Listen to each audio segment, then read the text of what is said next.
slacking. Assalamu alaikum wa rahmatullahi wa barakatuh. Alhamdulillah, assalatu wassalamu ala rasulillah sallallahu alaihi wasallam.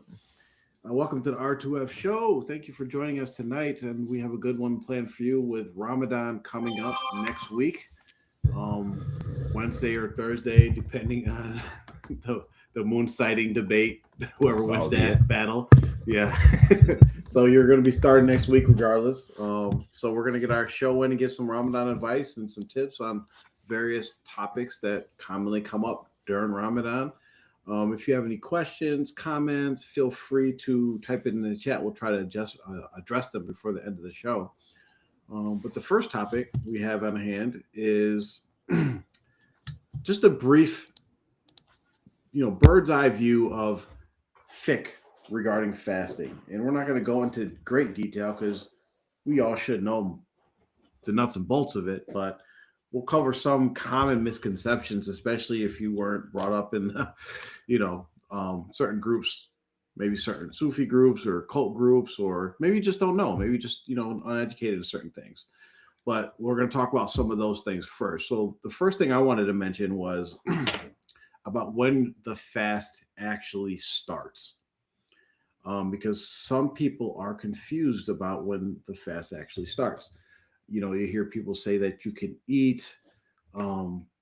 Is there eating? You could just keep eating all the way up till sunrise, where you actually see like daylight, the sun above the mountains. There's people that do that. There's some people that are like, if the food is down, you could just keep eating until you're just done eating. So you got a whole big plate of waffles, eggs, grits, some beef fry, some turkey bacon on there, and then they just put it down. I heard the adhan. I gotta finish my plate.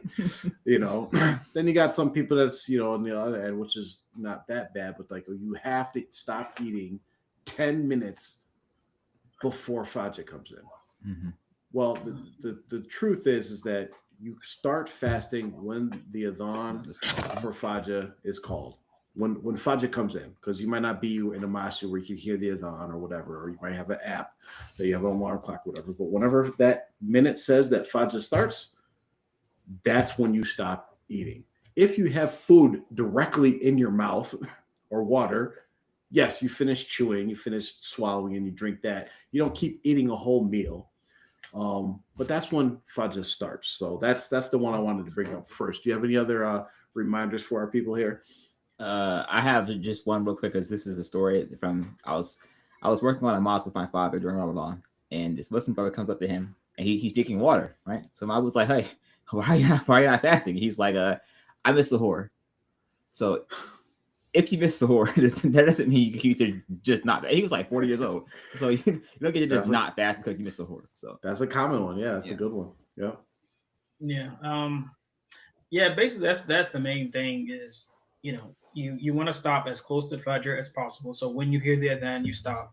We pretty much know what time. If you're on your phone or you look online, you can pretty much get down to the minute. The days in which the sun is going to where for Fajr is going to come in, not when the sunrise, but when Fajr, the Fajr, whichever calculation you choose.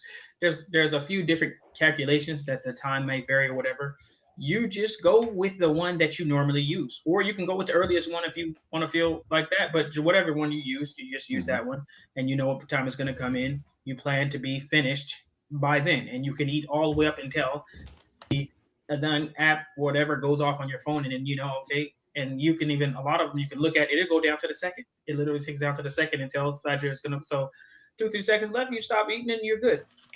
So there is some ikhtilaf about as far as if you are drinking and the adhan is called or Fajr comes in, you can finish your drink. This is something that I was taught, and it's something that I have seen many ulama explain that you can do, but some just recently, at least I've come across it recently, where it's like this is about, because there's two adhans in the time of Rasulullah sallallahu alaihi wasallam. One was to let you know that Fajr is coming in, and the other one was that Fajr is in, and that keep on finish your drink was related to the first adhan. There's some scholars that go back and forth on it. The safest thing is that when you know that Fajr is going to come in, you can time it. You don't have to actually wait for the adhan to come in and then finish your drink. You can actually just be on the safe side, and you can be finished when Fajr comes in. But on top of that is, as far as breaking fast, some people they want to be sure, so they say, well, I'm going to wait another 15 minutes or whatever. Other people, you know, I just tell them, the story cracks me up every time. So when we were kids, or, you know, I think I was a teenager at the time, but anyway, we seen one of our friends, and he came outside, and he was eating, and it was Ramadan. And we looked up, we were playing basketball. We looked up, and we literally could see the sun. And we were like, yo, the sun is still out. And he said, I don't go by the sun, I go by the time, and kept eating. So I mean, oh man, you know, that's one thing that, you know, you definitely don't want to do as a rule. You don't want to be the person who just goes by the time and doesn't realize when the sun. So you break when the sun sets, and you try to break immediately. Once you know that the sun has set, you want to break it immediately. So you want to delay your breakfast or your suhoor all the way up until, or the best thing to do is to eat all the way up until Fajr comes in. And the best thing to do for breaking your fast is to, as soon as Maghrib comes in, eat immediately. Yes, and just for some practical preparation, in the hadith regarding breaking your fast, so this is Sahih Bukhari and Sahih Muslim, where Rasulullah sallallahu alaihi wasallam said, the people will remain upon goodness so long as they hasten to break the fast.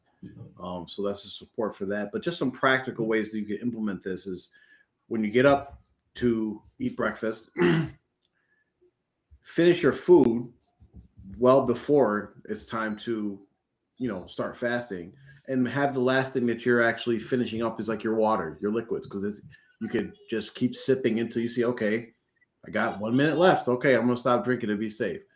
And on the other end, you know, we're supposed to break with dates or water. Make sure you have, you know, I got 5-10 minutes till it's time to break. Make sure you put a date in your pocket, you know, carry one around so that you can always break. Especially with our busy lives today, we run into situations where you might be caught out on the road or out at the store, and you're like, oh, wait, my grip's coming in. I need something to break. I find myself in that situation a lot of times where I'm like looking in the car. Is there a piece of gum in here? Is there candy? Is there something? You know, so just be prepared so that you can properly implement the sunnah. And now that you know what the sunnah is, you'll actually get blessings for doing these things. One thing I wanted to address as well is I'll put it this way, who is exempt from fasting during Ramadan? Because this is a highly debated topic, I would say. I don't know if it's debated, but misunderstood topic. And I would say the one that's misunderstood the most is like someone who's pregnant. Are they automatically exempt from fasting just because they're pregnant? I'll give you an extreme scenario. Sister Fulana took the little pregnancy test 3 days before Ramadan and found out, hey, I'm pregnant. I'm 1 month pregnant, or 2 weeks pregnant, whatever it is. And I said, I don't gotta fast. What do you have to say about that, Laura?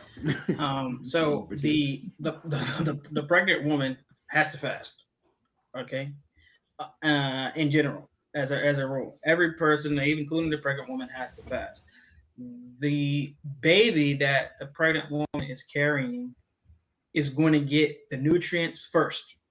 Your body, whatever you take, is going to divert to the baby first. Before it nourishes you, it's going to nourish the baby. That's how pregnancy works.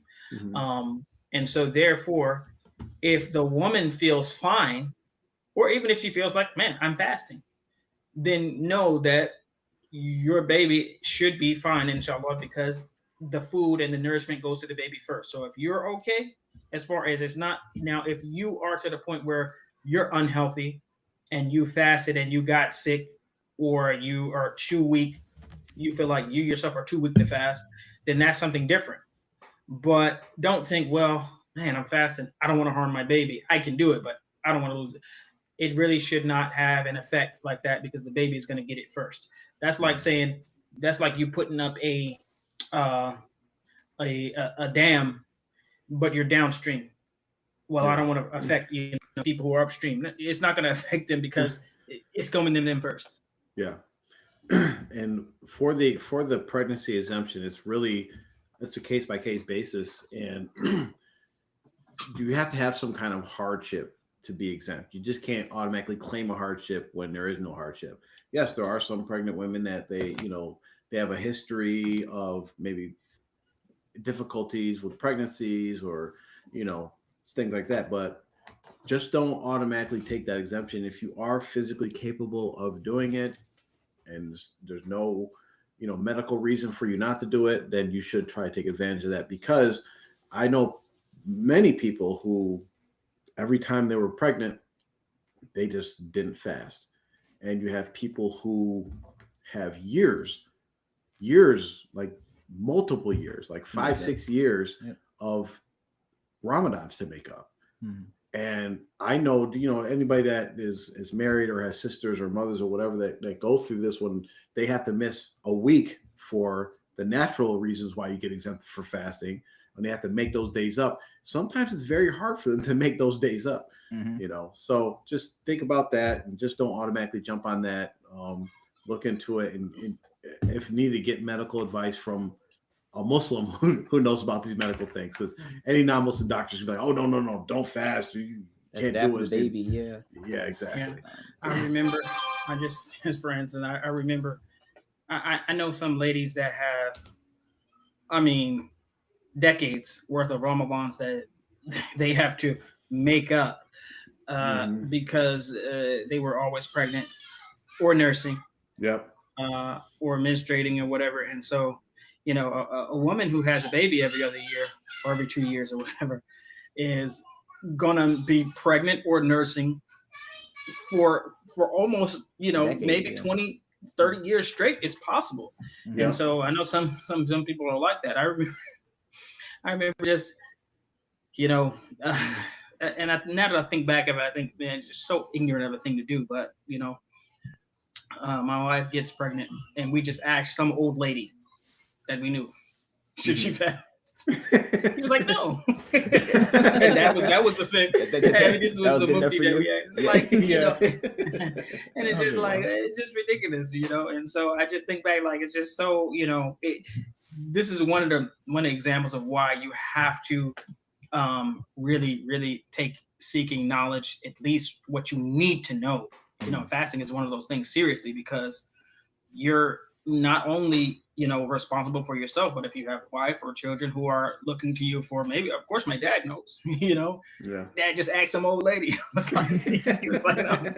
And that was it. So, I think back about that every time that, even when we talk about this stuff, like how, when you go through things like in medical field or whatever, you understand that no, the baby gets the nutrients first anyway.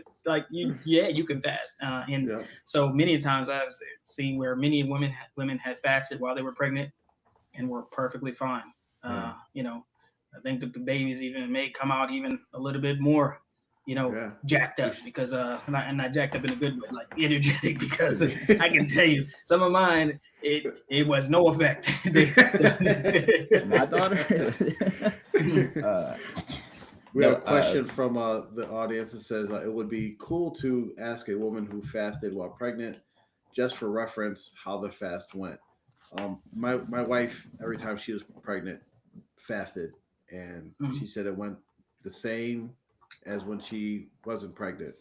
The only difference was that she was pregnant.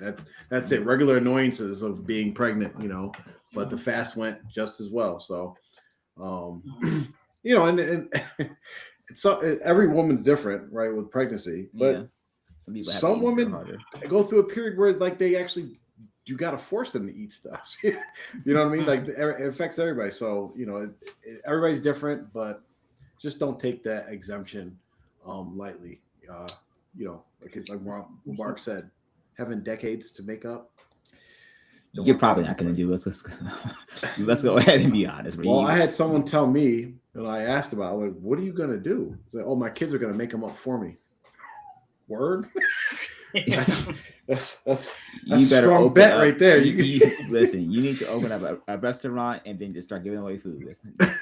That's somebody who's they can't get their kid to take out the trash on time, and they're gonna make. I mean, I don't know. Maybe hopefully, that's they. Well, even That's how- the fact, and also the same people that say stuff like that, they don't have a will that says, "Hey, I owe 3 years of fasting," and y'all got like they're not gonna do that.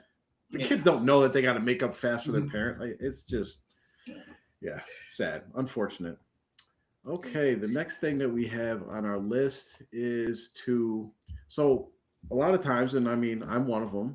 Every year, Ramadan comes, and it's like, okay, perfect time to start on a diet. Look at my health. What are some tips you guys have for people who are looking to lose weight, get in shape, get fit during Ramadan? Well, before we get to that, I feel like that we need to at least cover some things as far as during the fast. If we talk about breaking your fast and starting your fast and ending your fast, but that's what I was saying. There's no food or drink Even water.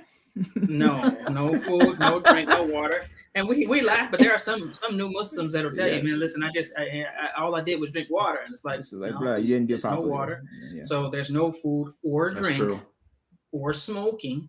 Now, I'm not going to. I mean, I very strongly believe that smoking is haram. And a lot of scholars do. But a lot of you might have a random one somewhere, who smokes himself, probably. It's not wrong. It says it's not. So regardless of getting into that, during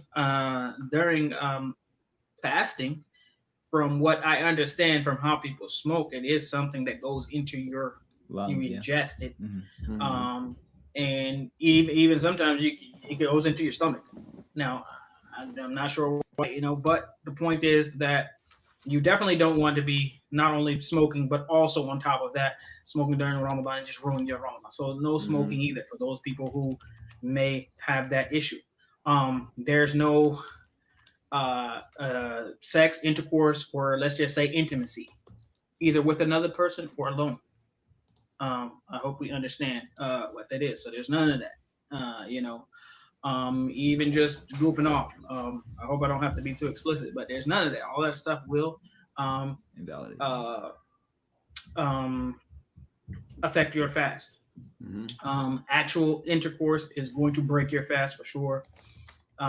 Someone, getting close or intimate without that. There's some differences of opinion, but the best thing to do is to avoid it altogether. So for anybody who, has any weird ideas by themselves, same thing applies. If you can understand, going all the way versus, not, but these are important things you need to know. There's some people that fast that, it happens. So keep that in mind. If a person doesn't understand exactly in detail what we're talking about, regardless of married or not, then please email us and we'll be happy to explain it. But I just don't think we need to go into that much detail on the live. Y'all can if y'all want to, but I'm not going to. And the expiation for breaking that, you got to free a slave. You ain't got a slave. Or to fast for 2 consecutive months. That's one day you break in 2 consecutive months, or feed 60 people. So just think about that.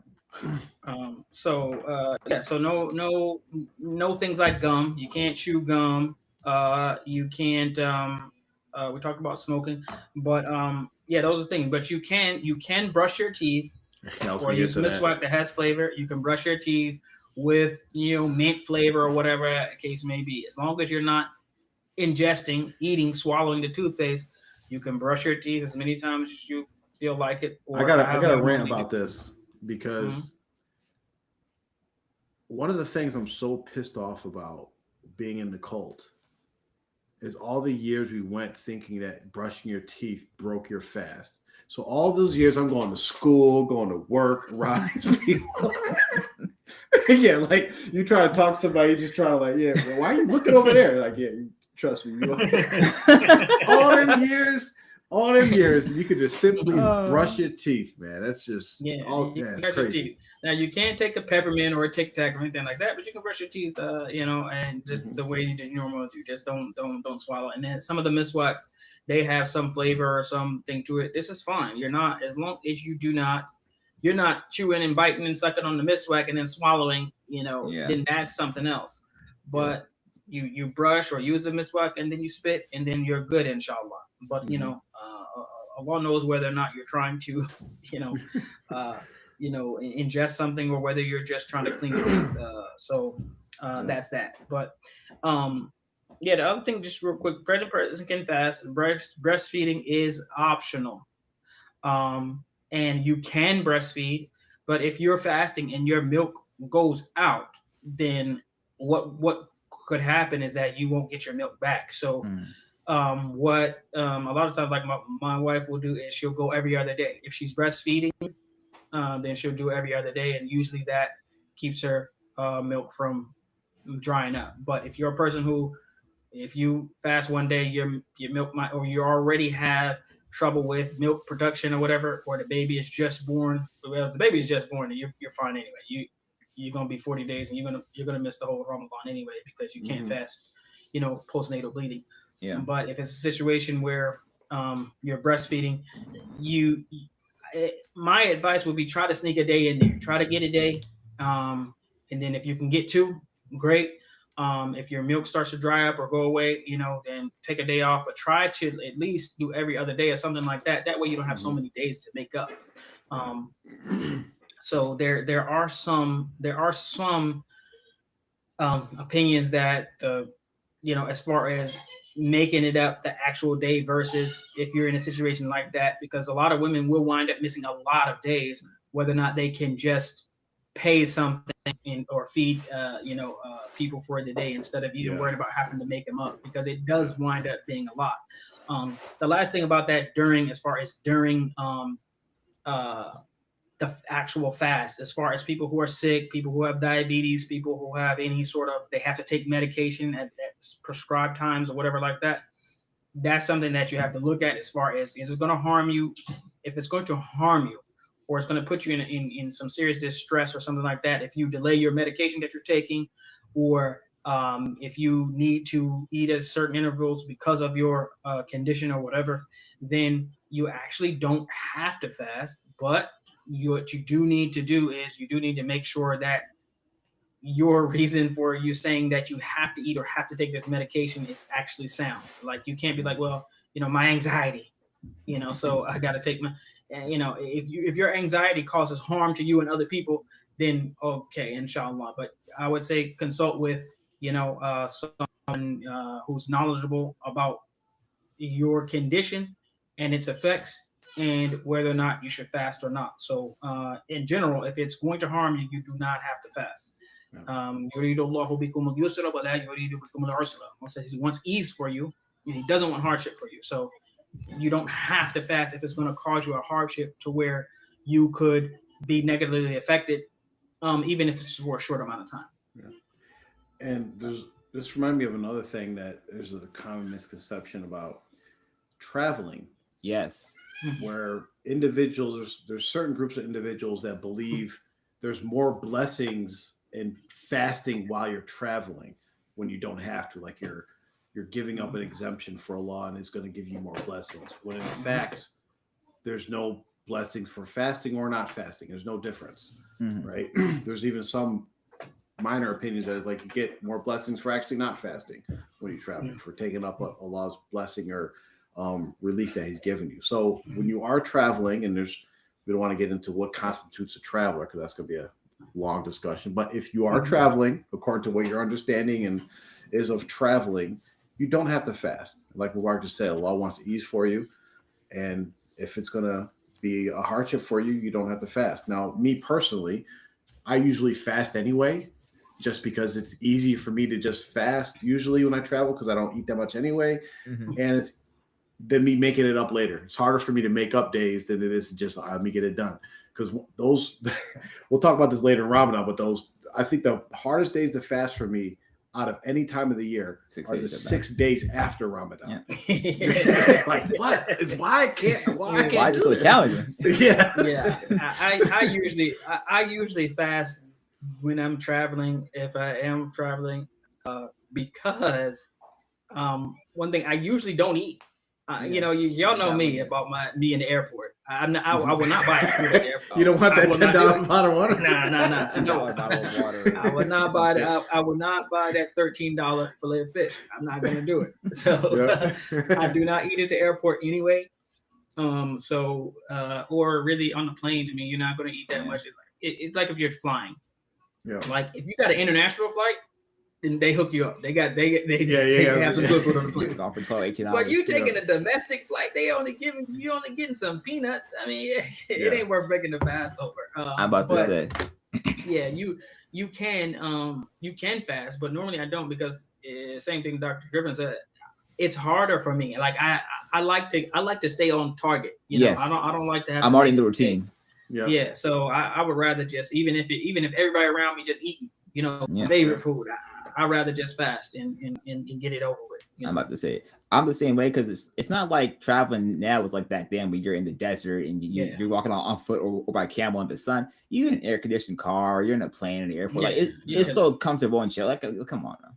Yeah. And especially and also on top of that is that once you get in the routine of fasting, after like the first 3-4 days of Ramadan, you're so locked in to where you really are not struggling. With the routine, maybe especially after the first week, you're pretty much you're locked in. I mean, you're it's normal. You're not getting hungry a lot. You know what I mean? It's there, but you're not like, I'm ready to eat something. And that touches on like what I was about to say is where you get locked in, you get in that routine, and that one day you're like, oh, I could just eat this. I don't really need to, but I'm gonna eat during the day. That could actually mess up your whole like program for Ramadan. You might have a steep coming back when you come back like, damn, why am I so hungry today? Why is today so hard? It's because you messed up that routine that your body was in, and now you got to start back over again. So, and like if you're a person that struggles during Ramadan, I was just starting to fast a little bit before Ramadan. Like you get like Mondays and Thursday in, which is Sunnah to fast Mondays and Thursday. You get that in before Ramadan, you can kind of get adjusted to it easier for Ramadan to come. If you're a person that struggles with fasting for sun up to sundown. Yeah, but as far as like when you were getting into the diet plan about food, my number one thing for people as far as do not plan your Ramadan around food. And what I mean by that is, of course, the main thing. Well, people assume that the main thing about Ramadan is the food. Man, I can't eat. It's really not. The main thing about Ramadan is your ibadah. You know what I mean? And it's about the barakah that's there. So, and fasting is one of the acts of the ibadah that you do, but you cannot. I mean, people out of the whole year, they decide to make the most elaborate dishes, and they actually eat the most in quantity and variety during Ramadan. A lot of people gain weight during Ramadan. Yeah, and they gain weight. But the thing is, you should not be thinking to yourself, man, I'm going to make this and that and have all these fancy dishes and extra things that you don't normally do. For Eid or, something like that, that's different. That's where the variety and the extravagance should come in. But Ramadan is a time of decreasing those permissible desires and things that you enjoy to increase in ibadah. So that's the thing. Please do not plan your Ramadan around food as far as the quantity, the variety, and those things. If you gain weight during Ramadan, you have done something wrong. You have done something very wrong if you gain weight. Now, there was one Ramadan that I gained weight, but it was at a time when I was like really trying to stay a certain weight. I was like, I'm not going to lose any weight. I wanted to look a certain way. So I was like tracking calories and I was getting on the scale and I was making sure. And so I didn't lose any weight at all. But that was 20 years ago. Now I'm like, you fool. But alhamdulillah. So the thing is, in general, especially for those people who are, at least, over, 30, if you're under 30, then you might have some leeway. But if you're over 30, come on, it's you just listen. Those guests, and I mean the food, the calories that you eat, they don't leave like they used to. They stick around, and they hard to get them to get out. You know what I mean? So you have to think about that as far as you can match that up with the barakah of Ramadan Allah's going to put in, and then make sure that you increase your health. It doesn't matter who you are. If you are carrying extra weight, it will benefit you health-wise, the way you feel, the way you move, and various other areas, and your appearance as well. If you lose, say you're 50 pounds overweight. If you lose 10 pounds, that'd be great. I think a good target for Ramadan for any person who's more than, I don't know, 20 pounds overweight or 30 pounds overweight. Some of us are 100 pounds overweight. A good target, a good reasonable target is 10 pounds. 10 pounds. Get on the scale, look at it, and say, okay, I'm 400 pounds. I'm 390. That's a win. We got a little bit more to go, but you know what I mean. If you're 300 and you get down to 290, whatever. Even if you're, it depends on your height. But you have a target, and at least think of it like that. Okay, that I should come out slimmer, fitter, you know what I mean, and more pious, inshallah. Inshallah. Yeah, and I think the thing is about because a lot of people, no matter what we say, it's going to be about food, right? And there's nothing wrong with using Ramadan as I want to lose weight this Ramadan, especially for those of us that are overweight. But I would say that you have to change your mindset a little bit to be like, okay, well, why am I losing weight? Why do I want to lose weight? And you have to make it for an Islamic purpose, change your intentions, because then it can actually be part of your worship, and Allah will actually assist you in it. Do you want to lose weight because you want to look good with your shirt off or whatever? Okay, but no, let's say I want to lose weight because Allah loves a strong believer more than a weak believer, right? I want to honor the body that Allah gave me and take care of it. Like these different Islamic reasons, you make it for Allah's sake, then you can actually get a double benefit out of it. Because if you're doing it right, like Mubarak and Amr said, if you're focusing on worship, if you set up your worship goals first, right? We can talk a little bit about that next. But you set up your worship goals first, and if you actually are focusing on them, you're actually never really going to think about eating. Like you're going to be like, okay, I got to eat.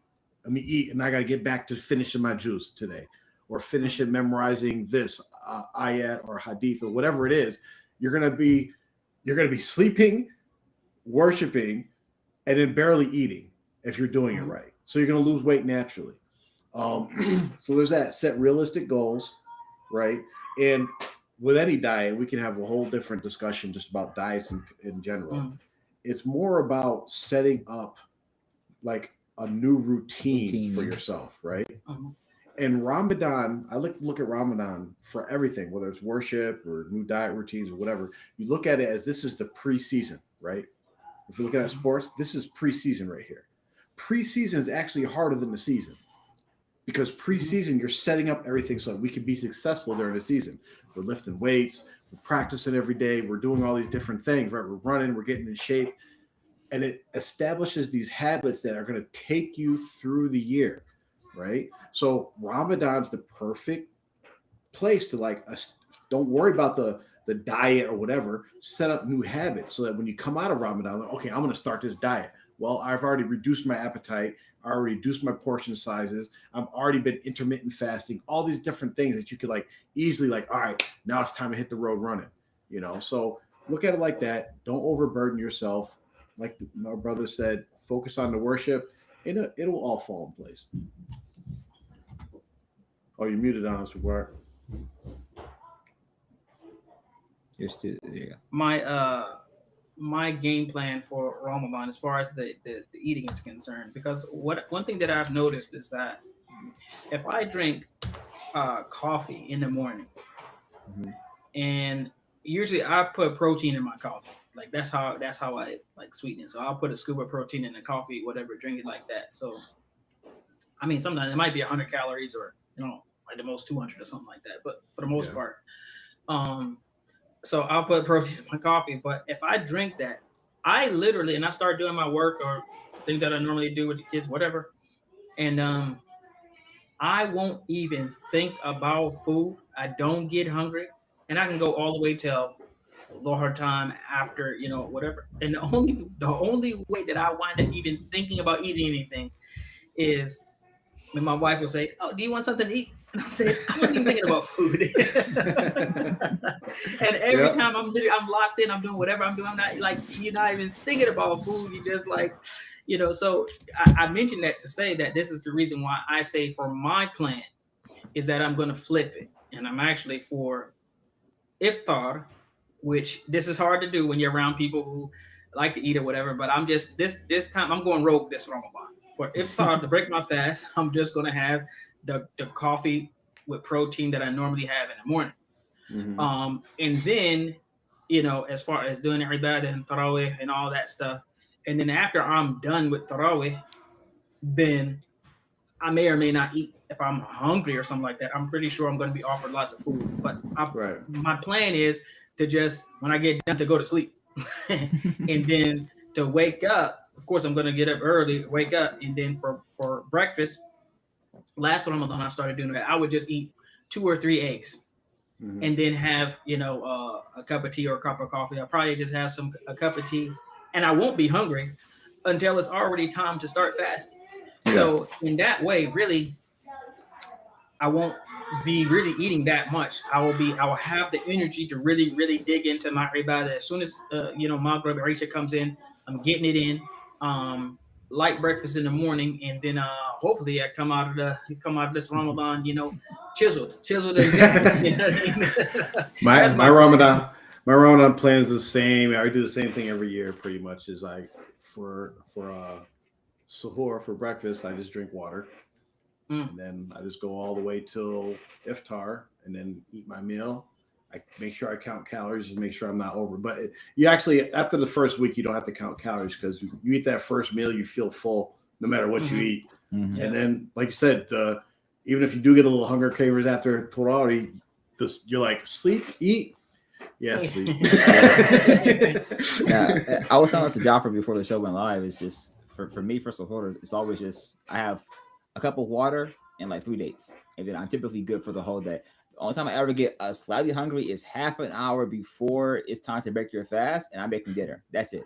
It's like okay, I can smell the food cooking. It smells good, but like for overeating, not like I'm typically making healthier meals during Ramadan, so you'll have a bunch of veggies and stuff like that. So it's pretty, like always healthy food when I'm making Ramadan. Yeah. So What not about really an issue for me. what about working out? What do you suggest for our viewers about exercising?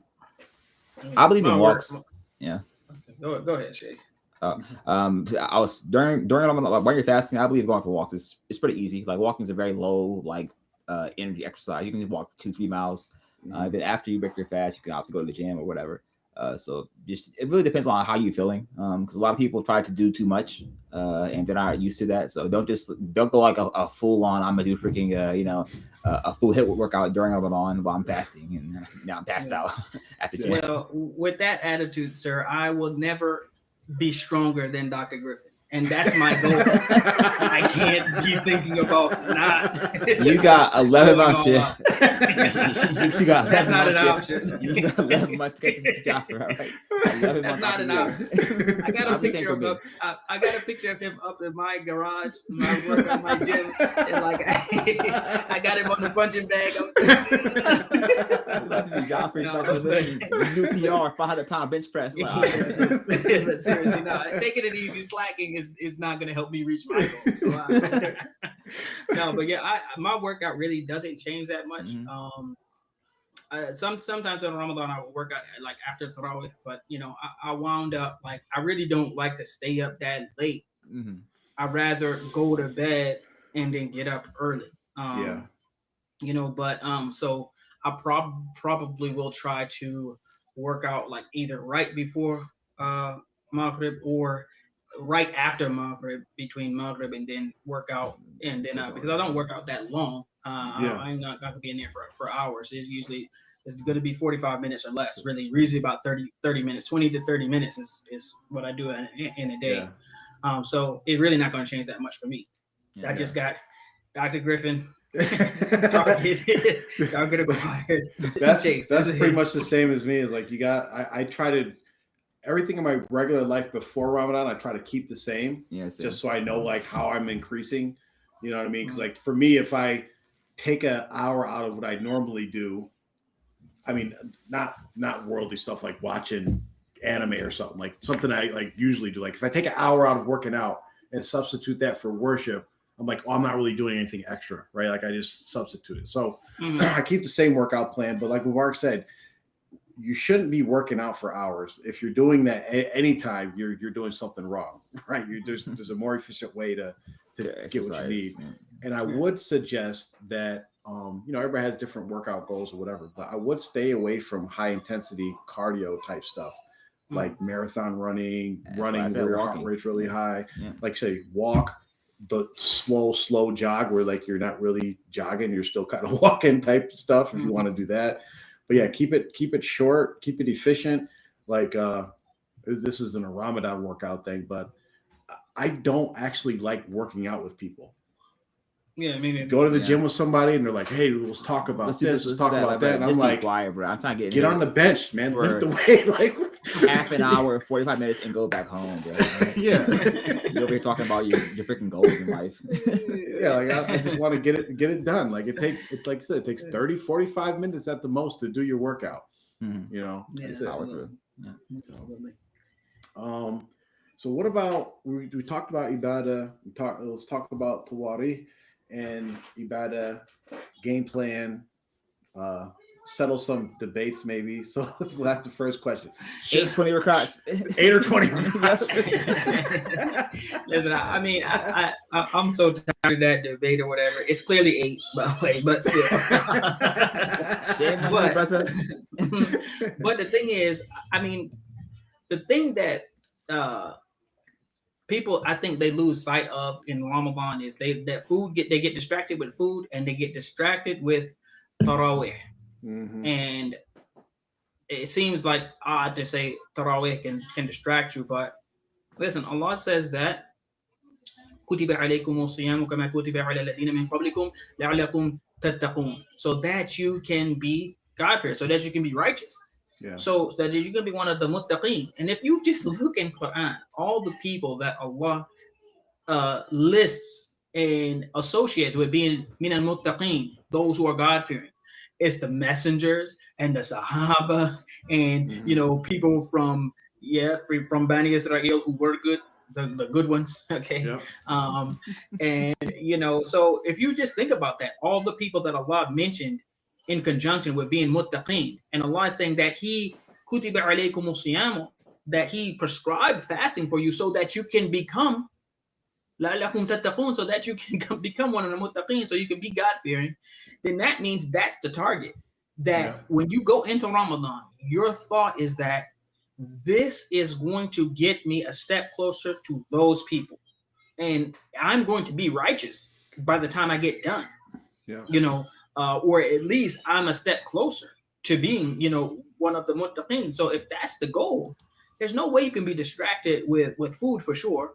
But when it comes to Taraweeh, I mean, if you're just standing in for the whole month of Ramadan, you're spending 2-3 hours as the Sheikh, the Mufti, the Qari, recites the whole Quran, and you don't understand a word of it. I'm sorry, but I don't think it's going to get you closer to being one of the muttaqeen. A lot of times you're just hoping, when is it going to end? I mean, most people, think about this. I'm not going to go on a rant, but think about this.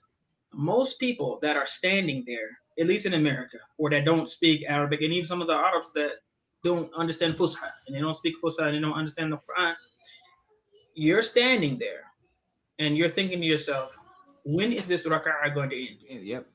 You don't know when he's going to stop, when he should stop. You don't know the subject matter. You don't know what's being talked about. You don't know what Allah's, saying. And so, therefore, that's why I say it's not getting you closer. It's actually, you're doing something. It's almost like how the Christians would do certain things and punish themselves and thinking that is getting them closer. They would whoop themselves, they would beat themselves, they would, restrict themselves. Sometimes they're putting on heavy chains and stuff and walk just to make their life hard, to think that is, getting them closer to God. It's not. You understanding what's being said. So, it would be better off for you to if you're going to go to Taraweeh, which Rasulullah only went 2 or 3 times. Yep. That's it. The rest of the month he prayed at home. He prayed at his home with his family and, by himself. So me personally, I don't go to the masjid for Taraweeh except for very rarely. Some Ramadans I never go at all. Unless I'm leading, I don't go. And I don't lead a lot because I don't like to recite for the sake of these people who are just want to complete. We just want to complete this. No, we need you to do a juice tonight. You got to do at least one juice. No, you recite as much or as little as you like, and whatever's easy and whatever is going to produce and elicit that taqwa in you. Whatever your favorite surahs are. And listen, if you got the whole thing, if that's what's going to do it for you, then great. But so I would say a better way is to, if you can, spend the time learning the words and the meanings of the ajza, the juz that are coming up. And then you can have it more. If you know them, that's great. Or at least read the juz and then read ahead in your own language and try to be able to. So even if, I'll just say this, you learn a few words that day and then actively listen for those words that you learned as the recitation is going, at the very least, if you're going to do it. That way you're actively engaging with the salah instead of you just waiting for, okay, when is the, and man, I'm gonna go to the bathroom as soon as during this break. You're planning all types of stuff during your salah. This is not bringing you closer to Allah. So learn the words as best you can. I would say spend, and it would be better. Even these people who read through the entire Quran. I'm not saying don't read the Quran, but I'm saying if you have to make the choice, just read the Quran and you don't understand any of it, or spend that time, that hour or two, or whatever that you might spend reading, split it in half. Read 1 hour, the other hour, spend that hour studying and learning the most common words, and you can definitely learn probably 70 to 80% of all the words in Quran by the time from zero to by the time Ramadan is over, that 30th day. You can have learned and understood 80% by using a course. I know the course. My kids use it. I used it myself years ago. I still use it, and it'll get the job done. So it's mapped out. You can learn definitely 50% if you spend 30 minutes a day in 24 lessons, I believe. But that's better than nothing. So I'm just saying, and there's plenty of different ways. You can there's the books that are 85% of the Quran, and it goes by the most common words, and it goes down the list. So the words that you hear the most, it goes over those, and you just study those and start to listen for those every time you read or in time you are following along. Not to make it too long, but this is the thing. This is something that's going to make you more closer to the muttaqeen, as opposed to just standing there tired, yawning, just trying to make it so I completed it. Now, pray at home if you're like that. You can mix it up and go to the masjid a few times if you're going to do that. But when you go to the masjid, have your game plan that I'm locked in and I'm engaged with this prayer the whole time. Yeah. And just a reminder, when we get off, send me the link to the course, and I can put it in the description of the video after that for you guys watching later, that you can access that. Very good. And in regards to like the being in prayer, doing any act of worship where like you feel you're getting holy by punishing yourself. One of the things that I kind of, I'm thankful of Allah showing me after leaving the Sufi cult that we were in, is that that's not how worship should be, right? So now, like, I don't put myself in situations where I'm engaged in any type of worship where I'm like, voluntary worship anymore. I'm like, I need to hurry up and finish this. Oh, I don't want to do this because I don't like that feeling. I like the fact that Allah made Islam easy for me, right? And times like, if I'm getting up for Qiyam al-Layl and you want to read a certain amount of rakats. Some days you're just like, I ain't feeling it today. But then there's times you're really into the ayats, you're really interested. You don't realize you've been standing up for X amount of time. That's when that worship really, you get the blessings and the feeling good about your worship, instead of always like, here we go. Like you said, you're in every Taraweeh I go to the masjid, I feel like that. And I'm like, okay, so did he hit 8 yet? And then you're feeling guilty because like you're part of the group of 8, like, you kind of sneak out, so, our worship to Allah shouldn't be like that, right? Yeah. And I think you touched on it already, like Taraweeh has become kind of like almost performative a little bit, like you have to show up, just like in Juma, like people don't, I'm not saying people don't go make Taraweeh or whatever. Yeah, keep going to Taraweeh, keep going to Juma. But, there's certain people that are only showing up because, like, this is just what's expected, and people are expected to see me there. Oh, where's so-and-so? Why didn't you come to oh, okay, yeah, I came. And that's it. And that's your Ramadan is Taraweeh. And then we also have to get away from, like, we talked about already, the food, Taraweeh, the different functions that going on where people are actually kind of doing pre-Eids in Ramadan before the Eid actually comes. And then when the Eid comes, it's like, we already had the bounce house and we had the big meals and we already had this like on the 27th or whatever night it is that they're doing these things. Yeah, I mean, I'll just give one other tip, like for the Taraweeh, like, and I know, listen, and Islam has become big business, and masajid are corporations. They're big businesses, and I'm not going to get into some of the stuff we were talking about earlier this week about money and all that stuff. That's another show. But so the masjids make a lot of money actually during Ramadan with everyone coming for Taraweeh. And one thing that absolutely drives me nuts is when they will sit up there after we pray Isha, and they will spend 30 minutes trying to fundraise for various masjid projects, knowing people are there waiting, and they're already, and without fail, people start getting tired, and they get kind of annoyed, and then they guilt trip you, they beat you over the head with different ayahs and hadiths about charity and this, that, and that. And I understand, the situation that some of the masajids are in, that they need to get money and it has to be donations. Well, until recently, some people, there's different fatwas coming out about different stuff. But the point is, I hate that. I don't like to mix the business side with the ibadah. They know that we're there because we want to pray Taraweeh. We that's why we came there. We came there ready to pray. And you said the Taraweeh was going to be at 9:30. And all of a sudden, we're sitting there. Everybody's in the rows ready. And they spend 25, 30 minutes.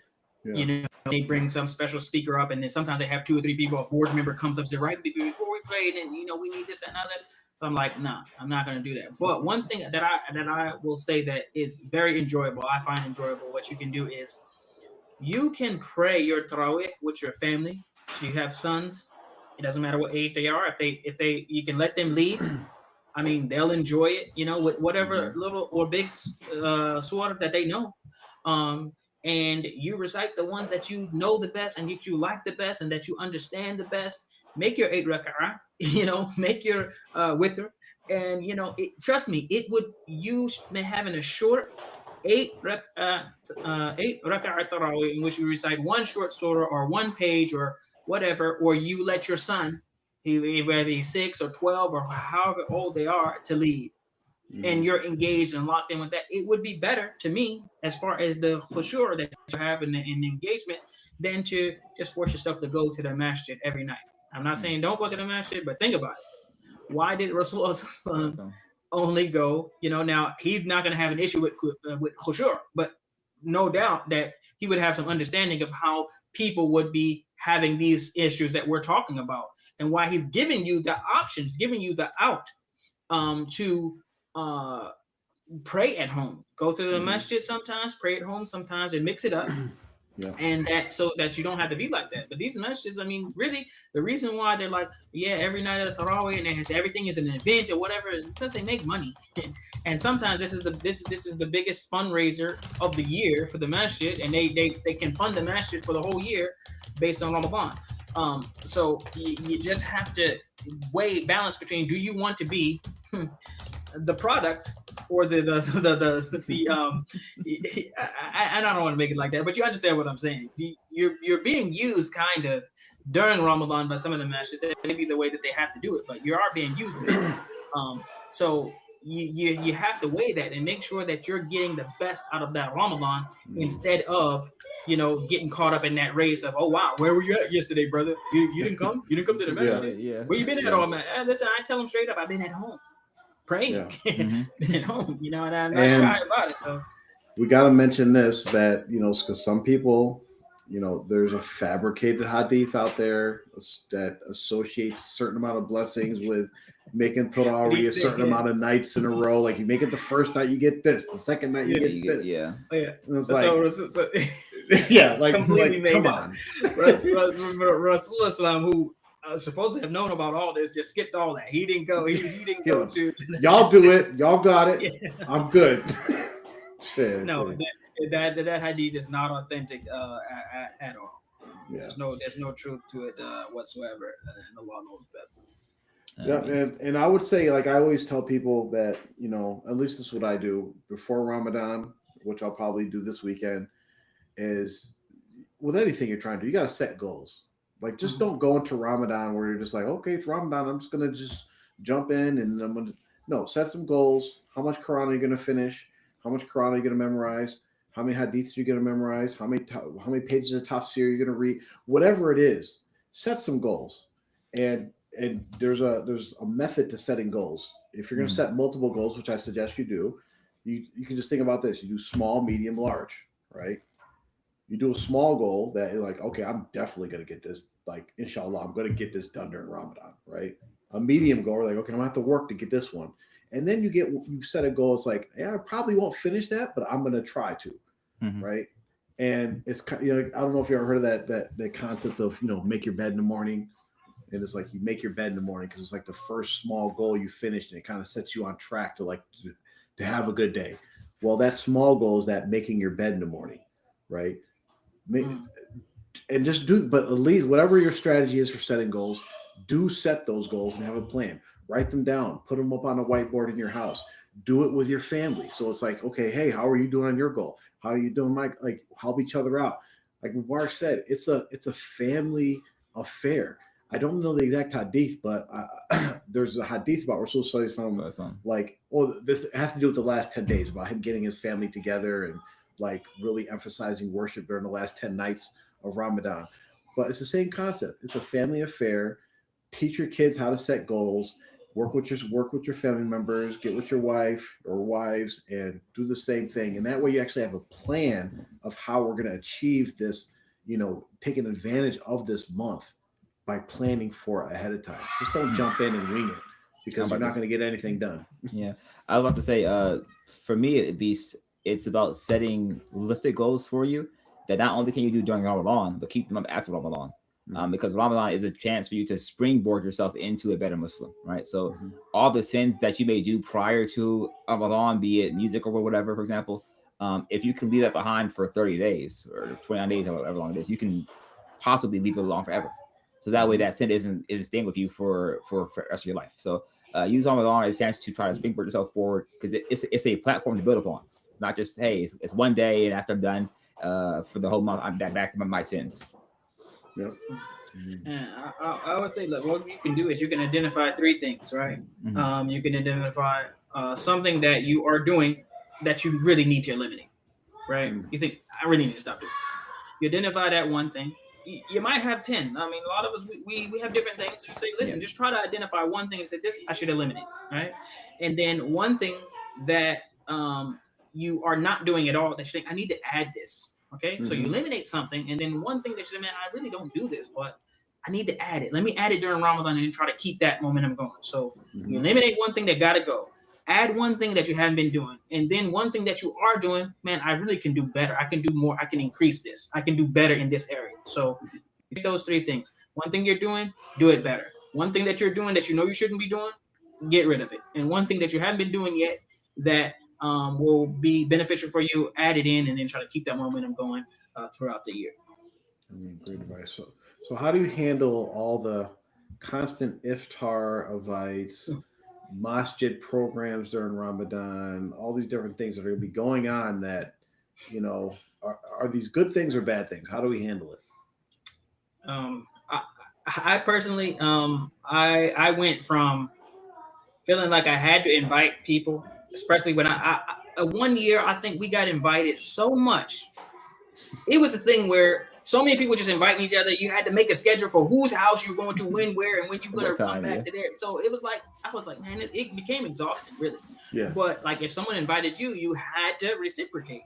So then what I started doing was I never invited anyone. But if someone did invite me, then I would invite them later on or whatever. Right. Then I started using the excuse of the last 10 days, I really, I'm trying to amp up, so I'm not going to use that as an excuse. Now, I just don't go. And I mean, because it's just like it is when people come or when you go over, it's like it's so hard to get away. You can't really just eat 20 minutes and just bounce. You wind up having a 2-hour, 3-hour conversation. It's like, talk, how are you? Yeah, and then it's like they already know that I don't even go to the masjid for Taraweeh, but then I used to be able to use I'm trying to catch the Taraweeh, but really I'm going home. And then I go. So for the most part, I really don't go. Now some people do just show up. Some people they might rope my wife into be like, iftar, whatever. And she's like, I guess you can come or whatever. But and so someone might show up like that. But for the most part, I don't even do it anymore, just because people just don't eat and leave. And I feel like it's so the Ramadan, your time is so valuable. And if you really want to level up, you really want to take your Ramadan and like skyrocket your productivity and your taqwa and your ibadah. You really just can't, maybe if it's people who are going to come and then you're going to, engage in some ibadah together, or it's a situation where even if you're like ibadah you can be discussing some, benefits for the Muslim, for Islam, or like something or whatever. But if it's just you just chilling, kicking it, catching up, laughing, eating, it's like, it's cool, but not during Ramadan, and so people wind up literally getting invited and hanging out for 30 days. And I would say, listen, you gotta limit it to none during the last 10, straight up. Just you gotta just say, I'm not doing it. If you're not doing itikaf, you gotta have some kind of version of doing it, whether it's if you're not going to mosque, do it at home or something. Yeah. And think about this. When you yourself say, I want to invite this person for iftar, what's the reason? What's the reason? You want the barakah. If that's your intention, you're gonna get it already. But think about that person, because a lot of people they're shy about saying, "Hey, listen, man, I'm really in a groove with my ibadah and my schedule and everything," but they don't want to deny. So give them the number two, and then think about how you might be alternating the schedule, and make sure you tell them, "Hey, listen, we're gonna eat breakfast, pray, and then we're gonna eat 20-30 minutes, and then out, boom, gone." If you're going to invite someone, be very respectful of their time and try to, let them know, hey, listen, I know you. Tell them, hey, I know you got lots of ibadah to do, so I'll still be seeing you. I got a better solution. So one, if you want like you said, the reason you're doing it is you want the blessings for people breaking their fast, right? Mm-hmm. So the easiest way to do that is just go donate to the masjid iftar, and you're going to get all so whatever you was going to spend at that home dinner, just go. Or if you're like, well, I want my family, friends, specific people, send them stuff to their house.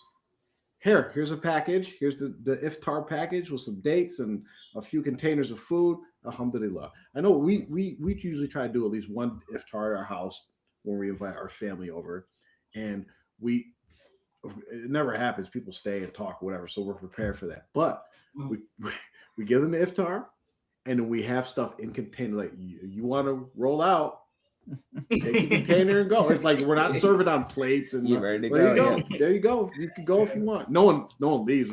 I'm about to say, alhamdulillah, I don't have that problem. All right, I'll be invite one family over. Right? Uncle Dabim and his family. And he is gone before the food's even served. Damn near, Uncle Dabim's already left. So I got to worry about that.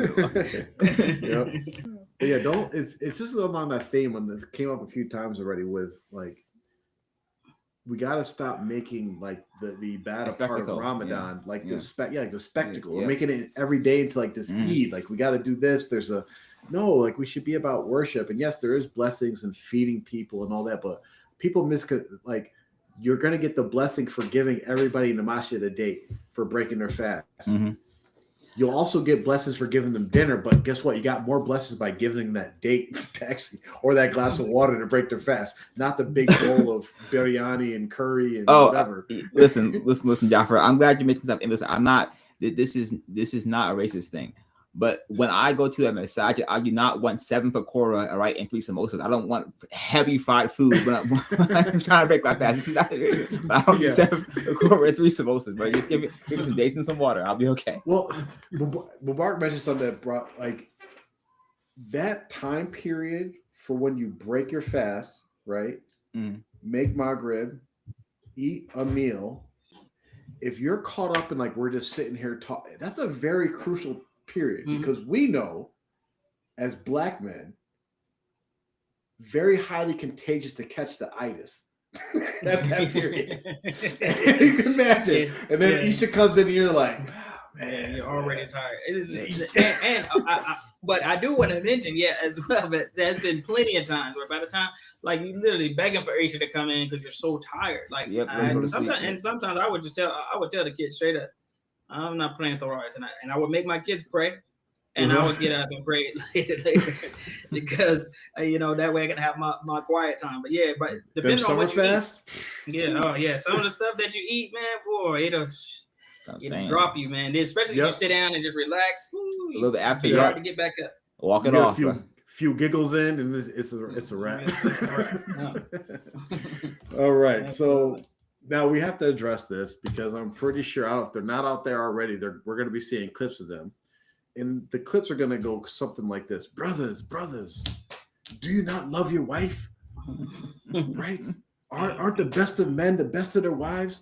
Why are you letting her cook during Ramadan? Let her get her ibadah. Let her get her worship. She don't have to cook. Order out. Order from Red Lobster and all these other fancy places. Feed her. Do not let her work. What is this whole thing? Like, how do we address this idea of, like, women shouldn't be working or cooking or doing anything? Because it's like going to be some kind of oppression against them during Ramadan. Now, listen, before Jafar Mubarak goes, let me just say this. My all-time favorite clip from our show, right, is that one white dude saying, you won't burn in hell for cooking, but you may burn in hell if you don't.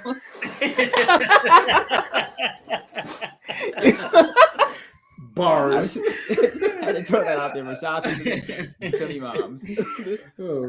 I mean, go ahead. It is. I wonder who the first person who thought to themselves, "Let me run on this platform." It was probably some guy who either wanted to get married or wanted another wife, or was something. It had something to do with trying to impress a woman, and. A lot of times when people, instead of coming from an Islamic angle, they come from some trying to be popular angle. They wind up doing things like this it's completely opposite, so it's like this. So the thing is, basically they say, hey, don't have your wife or the women cooking all the time, during Ramadan, which of course it shouldn't be. They already shouldn't be going overboard and making more elaborate and meals than they normally make. Right. But I mean, if they're going to cook, they're usually going to cook. Usually when people are hungry, they wind up cooking. They wind up picking up all types of stuff. So I mean, that's going to happen sometimes. But the narrative is that give them a break from cooking for the people who are fasting, so they can do ibadah while they're fasting or after. And my thing is, why is that better? Now, are they missing out on any of the barakah from the ibadah or the fasting or anything else by not cooking? I think it's actually the complete opposite. Because think about this. The reward for feeding a fasting person is what? You get the exact reward. You get the same reward for feeding a fasting person. So if you're feeding that person to start their fast and or breaking their fast, you're getting the reward for that fast. You might be getting the reward for 2 fasts for one day that they did, because you're feeding them for breakfast and you're feeding them for dinner. You're feeding them on both ends. So we ask Allah for all the women who are feeding their husbands and their families for a suhoor and for iftar to give them two for the price of one, because that's the way you look at it. You're feeding a person for the fast. So that's number one. And that woman is most likely fasting themselves. So they're literally getting up to 3 days of fasting for them cooking for the fasting person. Okay, so when you look at the person who is feeding a person, cooking for a person, and that frees that person up so that they can do ibadah. It's just like this. What is the hadith? If you build a masjid, right, you get the reward for all the people who pray in that masjid. Yeah. A similar understanding is that you are facilitating the ibadah that your husbands or your sons or all these men who are not cooking, or even the women if they're not cooking, you're facilitating the ease of them doing that ibadah. So guess what? You're getting the reward for their ibadah if you're cooking. And you're getting the reward of feeding the fasting person if they're cooking. And so you're getting the reward for the feeding, and you're getting a reward for their ibadah. You're doubling and tripling and quadrupling your rewards.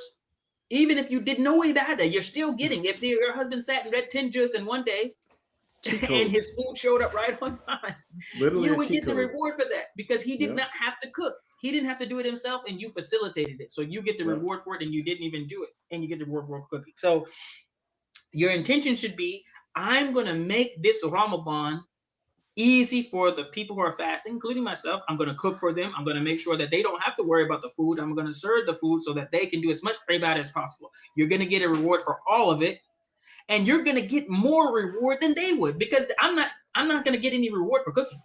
I don't get the reward for feeding the fasting person. I'm just getting the reward for me fasting myself and whatever ibadah I do. Your wife, on the other hand, is getting everything that you do and whatever she does.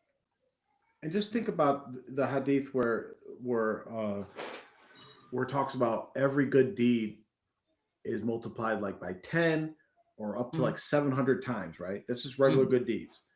But then Allah says, except for fasting, that reward is with me. Yeah. Right. So what you can conclude from that is that fasting is, when you fast just by yourself, it's going to get rewarded at least 701 times more than just fasting once, right? And now you add that, I'm like, okay, well, and I'm getting credit for that person's fast, and that person's fast, and that person's fast. And like Mubarak said, who in the family structure is best situated to take advantage of that like I said, it's a cheat code pretty much. You know, you Sufis, you want shortcuts, you want a cheat code. There it is. There, like, women have the advanced cheat code right there. I mean, it's so backwards to think that Allah did not factor in the fact that, and cooking now is easier than, I mean, you can literally put something in the oven and just walk away and leave it or whatever. You can put something in a crock pot. You can do all types of things to actually cook. But and I know that, and I don't even cook. But the thing is that, you know, back in the day, they had to actually, like, I mean, they like, it took start the fire, to cook. Kill the chicken, you pluck the feathers. That Allah has built it into where that person, well, yeah, it's actually, it might be even easier to just, I mean, it's enjoyable for you to sit and just do ibadah or, you know, whatever. Yeah, you're enjoying yourself, you know. And for the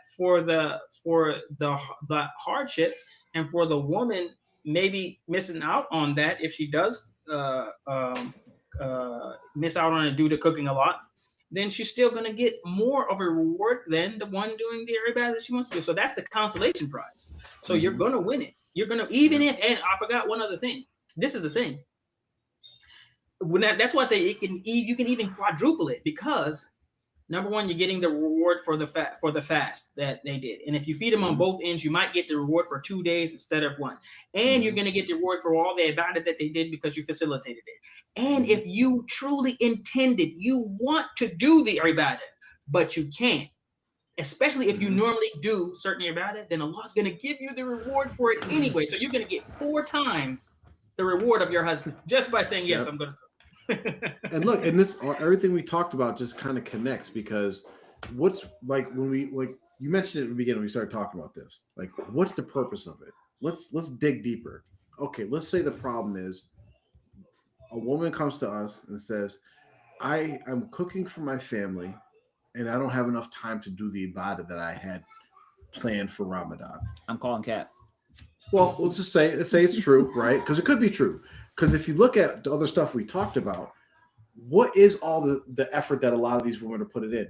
Because you have to cook for 5-6 iftars that you invited all these families over to come eat at your house, right? So now you're prepping all day, cooking all day because you have all these iftars to attend. You're cooking for the masjid for these big elaborate iftar parties and all this stuff. So like if you follow the stuff that we said earlier about like how to focus on Ramadan, it actually takes this like, oh, you're working so hard cooking for all these people out of the equation, because really you're mostly just going to be cooking for your family like you did every other day before Ramadan. But the problem comes in is like, oh, we have another iftar party. What are you bringing? Oh, you're only bringing that? You need to make that dessert. You need to make this dish. Oh, make that special thing you make. And you got to make all these things. And someone mentioned in the comments, a lot of this food just actually goes where? In the trash. Mm-hmm.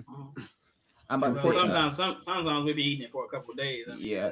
One time we did it for a couple of days. But also the other thing is that you don't factor in. I don't know if it happens where y'all at, but around here, you not only come to iftar, but you have to bring a gift. So you actually have to find some sort of suitable gift for the family, like we only do iftars with family, so I'm the gift. My food the gift, all right. So that's the information. I was like, man, I don't know what to get. I don't know what to get. I'm not doing all that. Like, something. Get something. You got like the hadith says, you're gonna follow them into the lizard hole. You got to bring a bottle of fake wine, the sparkling bubbly. I'm about to say, this is 2025 edition. Yeah, so it's like, I'm like, man, that's all. I can't do this. This is too much, man. But yeah, we get the Muslims are very bougie. Very bourgeois these days in America. Yeah. Very cushy lifestyles now. And they got to chill out. But also, like, just as Mark mentioned just now about Muslim being bougie, all y'all have a phone. Like, you can use your phone and read the Quran while you're making food.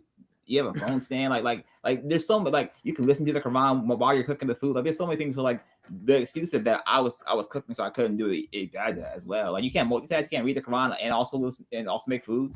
Like, well, let me ask you a question. You just stirring the pot. Because you're a chef. You're a resident chef. Mm-hmm. How many dishes actually require you to be like totally attentive and doing stuff for like an hour or two straight to cook the dish? Because like, I don't know, when I cook stuff, it's like either I spend 5 or 10 minutes cooking it and it's done, or I spend 5 or 10 minutes preparing it and let it sit for a lot of time when I don't have to do anything to it because it's in the oven or on the stove. I'm about to say, listen, there's very few dishes that the average person is making, because like, you're not Chef Ramsay. Let's go ahead and be for real. Like, you can do your big thing, and a lot of the foods that Muslim people make, it's like rice dishes and stuff. You're not burning rice. Like, come on now. Like, you can put like you put the right rice on the stove, right? It simmers for half an hour. Yeah. It's done. Like, so this is just excuses. You're freaking making a steak. Yeah, I can run a steak. Like, come on, you sear it for a minute, it's done. Like, what are we talking about? Like, none of this is real. Like, these are excuses that women have pushed on men for so long. Because men, like, listen, Mubarak's not making food, so Mubarak's not gonna go to the kitchen. Oh yeah, what's this? I make the food, so I know this is all lies. Come on, I'm gonna disagree with you a little bit, real quick, Amr. I don't think women have actually been pushing this. I think some dude, like Mubarak said, was like, you know what? I got an idea. I'm about to get on these women's good, because I've never heard any woman actually complain about this. I have heard so many women talk about how hard it is to make food and how like it's just such a hard task to do. No, really? Listen, Jaffer, I'm in spaces. I'm slaving over a hot stove. Yeah, I was like, no, you're not. No, you're not. But during Ramadan, though, like during Ramadan specifically, I haven't complained about that. Really? Usually it's a rebuttal. Usually it's a rebuttal to the fact that their husband actually doing something hard, and so they were like, you're right. On my feet for 2 hours. It's like I was living over a hot stove. Like you had the food in the oven. You were sitting down on your phone. Like what are you talking about? Like the amount of food that I made for Ramadan where I've put it into an oven for half an hour or an hour and just been on my phone just reading Quran. Just till not even worried about it. The oven will literally turn off after it's done. So I don't even have to take out the oven. I can go sleep down here and I'll be fine. Who's not gonna burn? Like, what are we talking about? It sounds good though. Yeah. But we'll see them. We'll see them during Ramadan. Oh yeah, and after Ramadan, and it's just so hard to make food during Ramadan. Yeah. It's really not. So inshallah, we're gonna have some other shows for you guys during Ramadan, and it's gonna be Islamic focused knowledge, seeking knowledge, stuff like that. Wait. Yep, go ahead. Real quick about the food stuff. You know that hadith about like you can taste the food to make sure that it's good because your husband may be like you or whatever the hell. Listen, I have seen women abuse that. I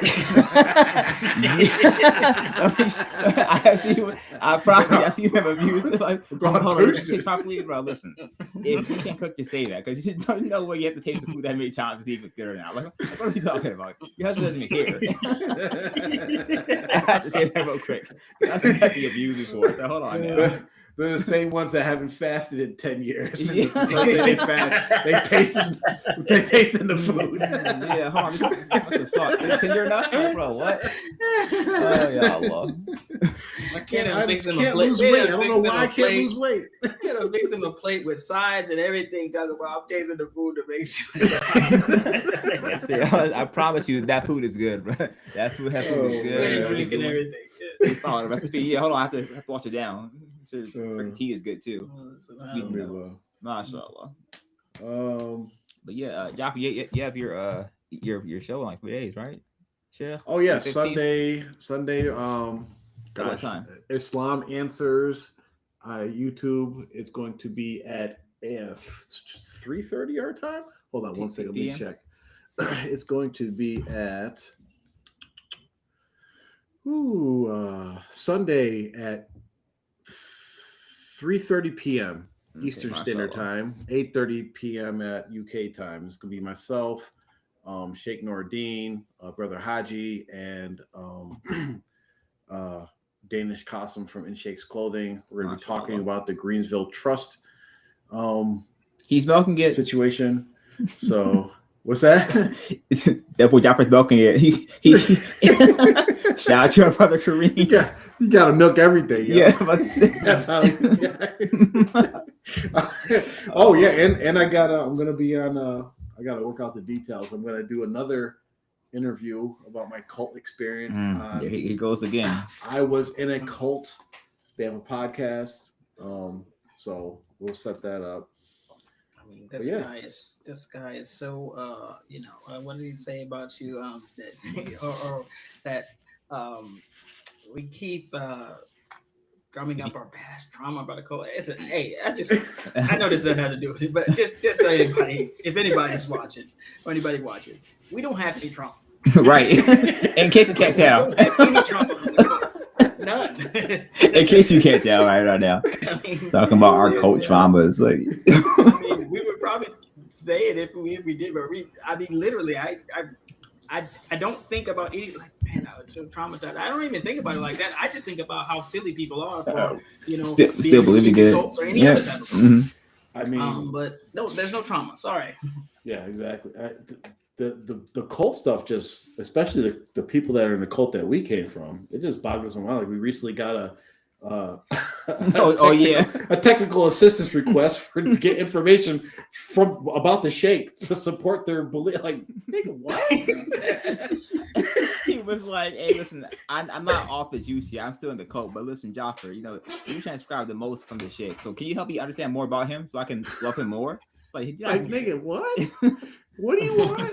You want me to help you believe in the sheikh more? Okay, yeah, I'm a guy to come to.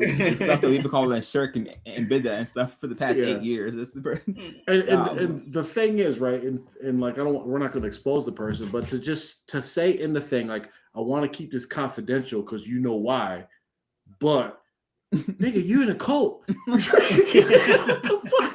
You're in a cult. What are you doing? I can't talk about this, I'm saying, but I want to ask you. Oh man, these people crazy. It's like how we've been saying for all these years. I mean, have people not been listening at all? Nope. They don't care either. All right, talking to a You know, wall. listen. You know how sometimes, you think about, man, if I can make it to Jannah, one of the things I do, I want to talk to a certain person, or meet a certain thing, or see a certain thing that happened in the past. I want to see it like a movie or whatever. As the one person that this is the first time in my life that I really thought about, I want to meet Nuh alayhi salam and just Yep, be same. like, Because just how so did he he can do like, it? just like he can just laugh at us like, I thought it was gonna be easy. About to say, y'all had it like 8 years so far, 10 years. Was like, I was doing it for 900 was like, years. Yeah. Like you didn't read my surah, yeah. Oh, I was like, yeah, we read this, Joe, man. Joe's tough, man. We gotta switch gears. We gotta start doing just Mufti Mink type content. Like Allah loves you. The Almighty. The Almighty. Yeah, the Almighty. The All Merciful. All right. Loves you. All right. MashaAllah, Fabarakallah. Did you see that one clip of someone in the masjid, like basically, like stood up and started calling him out? Call him out, and then he got expelled from the masjid. No, it's okay, brother. I love you too, brother. He has some disagreements. Like he would say lots of different words. It's like basically he said you wouldn't, the alt of the PC. All right. That's a little bit more. He's having some difficulty with expressing. He has some concerns that he's expressing. And that's where you want to put it. I mean, hey, that's why he is who he is. Only Mufti Mink can literally get somebody that is ready to run down on him and be like, he has some difficulty expressing his concerns. Listen, Allah bless him. That man, Mufti Mink, he is the definition of media trained. Like you never see him. You never see him out of it, bro. Oh man.